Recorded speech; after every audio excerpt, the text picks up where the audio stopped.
Praise the Lord. கர்த்தர் உங்களை ஆசீர்வதிப்பாராக. ஏசப்பா மிக அதிசீக்கிரத்துல வரப்போறாங்க. அவங்கள சந்திக்கிறதுக்கு நம்ம ஆயத்தமாவோம். ஏசப்பா சொல்றாங்க, வருத்தப்பட்டு பாரம் சுமக்கிறவர்களை நீங்கள் எல்லாரும் முன்னிடத்தில் வாருங்க, நான் உங்களுக்கு இளைப்பாறுதல் தருவேன் அப்படின்னு சொல்லியிருக்காங்க. அதாவது ஏசப்பா என்ன சொல்றாங்கன்னா, மனம் திரும்புங்கள், பரலோக ராஜ்யம் சமயமா இருக்கிறது என்று சொல்லியிருக்காங்க. அதாவது நீங்க பாவத்தை விட்டு மனம் திரும்பினீங்கன்னா பரலோக ராஜ்யம் உங்க கிட்ட தான் இருக்கு அப்படின்னு சொல்றாங்க.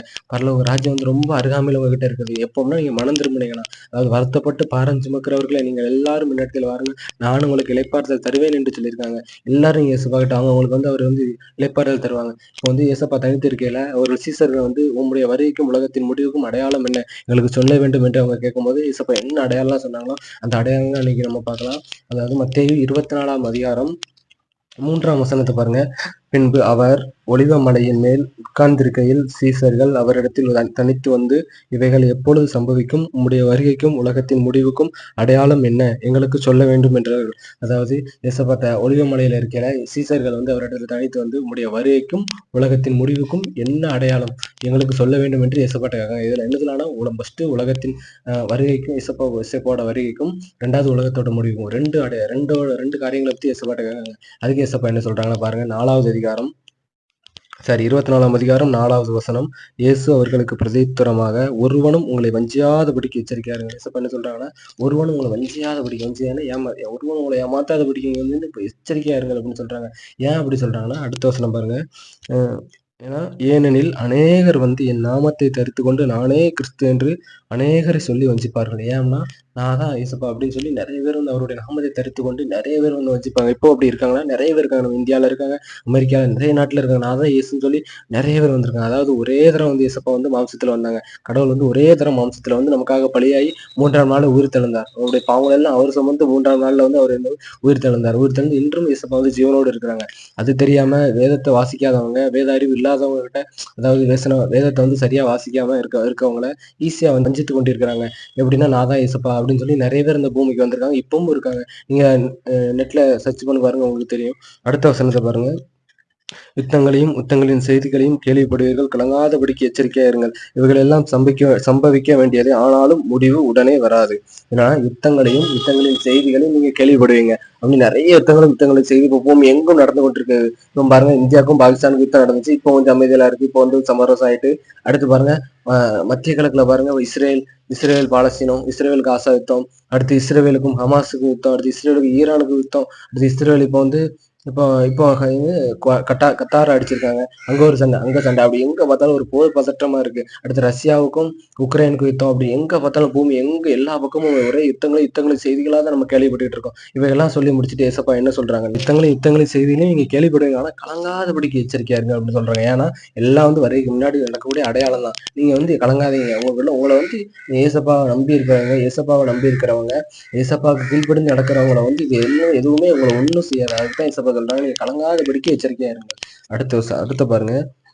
7வது வசனம். ஜனத்துக்கு விரோதமாய் ஜனமும் ராஜ்யத்துக்கு விரோதமாய் ராஜ்யமும் எழுப்பும், பஞ்சங்களும் கொள்ளை நோய்களும் பூமி எதிர்ச்சிகளும் பல இடங்களில் உண்டாகும். அதாவது ஜனத்துக்கு விரோதமாய் ஜனம் பாருங்க. எல்லா நாட்டிலும் ஒரு ஜனத்துக்கு விரோதமா ஒரு ஜனத்துக்கு விரோதம், மக்களுக்கு விரோதமா மக்களே சண்டையிடுவாங்க. அது எப்படின்னா, சாதி பிரச்சனை எடுத்துக்கலாம், அது ஒரு மத சண்டையை எடுத்துக்கலாம், அது நிறைய விதமா எடுத்துக்கலாம். எல்லா சண்டையும் வந்துட்டு இருக்கும். மக்களே அடிச்சுட்டு இருக்காங்க.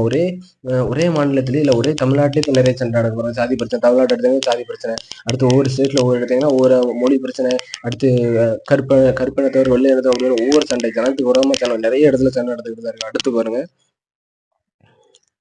ராஜ்யத்துக்கு விரோதமாக ராஜ்யமும் மேலும், ராஜ்யத்துக்கு விரோதம்னா ஒரு நாட்டுக்கு விரோதமா இன்னொரு நாடு. இப்போ நிறைய நாடு சண்டை, யுத்தங்களின் செய்திகள் இதெல்லாம் அடங்கிடும். நிறைய நாட்டுக்கு விரோதமா நாடு சண்டை போட்டுட்டு இருக்காங்க. அதெல்லாம் நீங்க கேள்விப்பட்டுக்கிட்டு தான் இருப்பீங்க. நியூஸ்ல எல்லாமே வந்துகிட்டு இருக்கு. இப்போ ஏசப்பா வருவேன் அப்படின்னு சொன்ன அவர் முன்னாடி நடக்கக்கூடிய அடையாளங்கள் எல்லாம் இப்ப நடந்துகிட்டு தான் இருக்கு.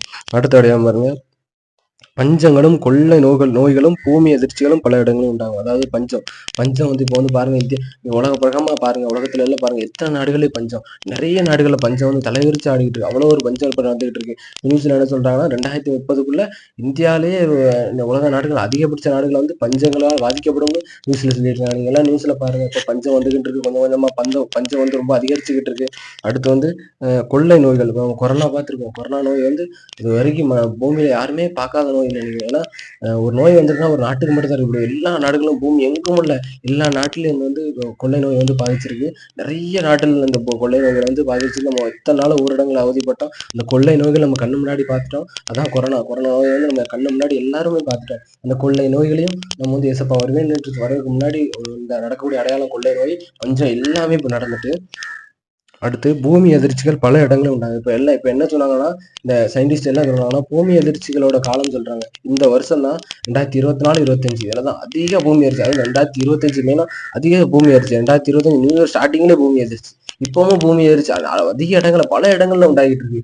திருநெல்வேலி மாவட்டம் எல்லா பக்கமுமே பூமி எதிர்ச்சி வந்து இப்போ வந்து வந்துகிட்டு இருக்கு. பூமி எதிர்ச்சி வந்து ஏசப்பாவை வருவேன் என்று சொல்லுது. இது ஏசப்பா வருகைக்கு அடையாளம் தான்.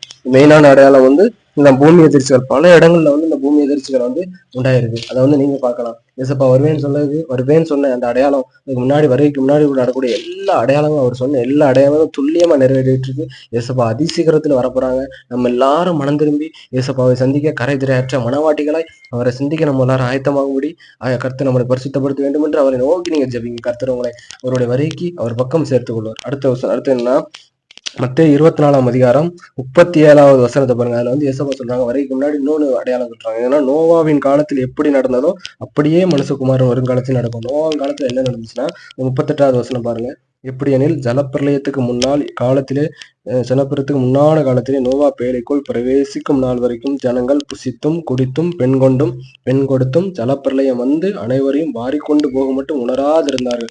அப்படியே மனுஷகுமாரன் வருங்காலத்தில் நடக்கும். என்ன சொல்றாங்கன்னா நோவாவுடைய காலத்துல வந்து நோவா காலத்துல நீங்க எல்லாம் கேள்விப்பட்டிருக்கீங்க. வெள்ளம் வந்து பூமியே அழிச்சிட்டு நோவாவும் அவங்க குடும்பத்தார் மட்டும் வந்து ரசிக்கப்பட்டு காப்பாற்றப்பட்டாங்க. அப்போ வந்து நோவா வந்து எல்லாத்தையும் செஞ்சிருச்சு கொண்டு பூமி அழிய போகுது, இந்த மாதிரி வெள்ளத்துல அழிய போகுது, நீங்க எல்லாரும் வேலைக்குள்ள வாங்க, எல்லாரும் அவங்க வந்து சுசேஷம் வந்து பிரசங்கிக்கும் போது யாருமே அதை ஏற்றுக்கொள்ள. எல்லாரும் அவங்க வந்து ஒரு பைத்தியமான நோவா வந்து என்னன்னாங்க அவங்க எவ்வளவோ சொல்லி அவங்க வந்து யாருமே கேட்கல.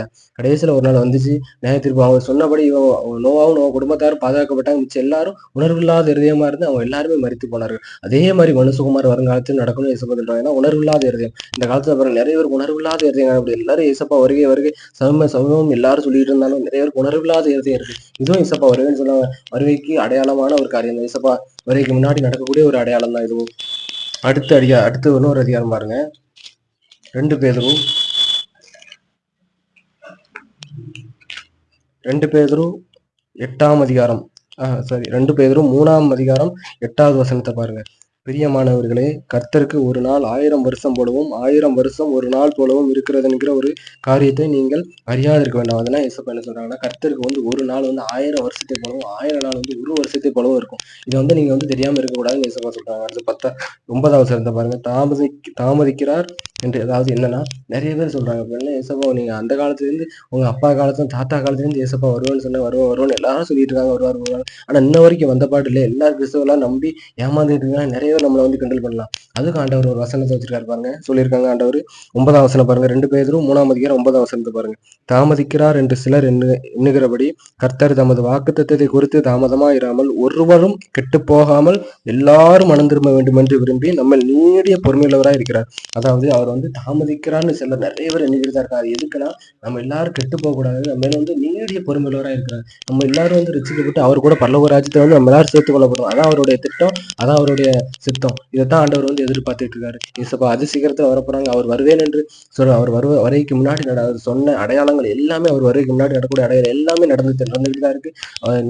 ஒரே ஒரு காரியம் ஏசப்பா வருகை மட்டும்தான். நம்ம எல்லாரும் ஏசப்பாவை சந்திக்க ஆயத்தமாகவும் நம்ம கரைத்திரையற்ற மனவாட்டிகளாக நம்ம கர்த்தரை சந்திக்க நம்ம எல்லாரும் ஆயத்தமாகணும். அதிக ஜெபத்தோடும் கர்த்தரை உபவாசத்தோடும் அழுகையோடும் கர்த்தரை நம்ம வந்து தேடலாம். கண்டிப்பா கர்த்தர் அவரு கீழ்ப்படிந்து நடந்த கர்த்தர் அவரோடு நம்மளை வந்து சேர்த்துக்கொள்வார். நம்ம எல்லாரும் ஜெபம் பண்ணலாம்.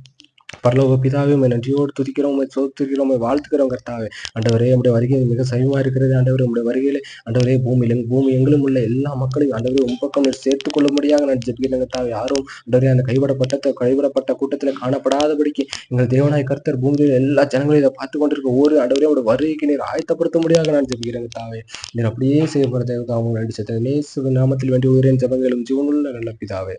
ஆமென், ஆமென், ஆமென். கர்த்தர் உங்களை ஆசீர்வதிப்பாராக.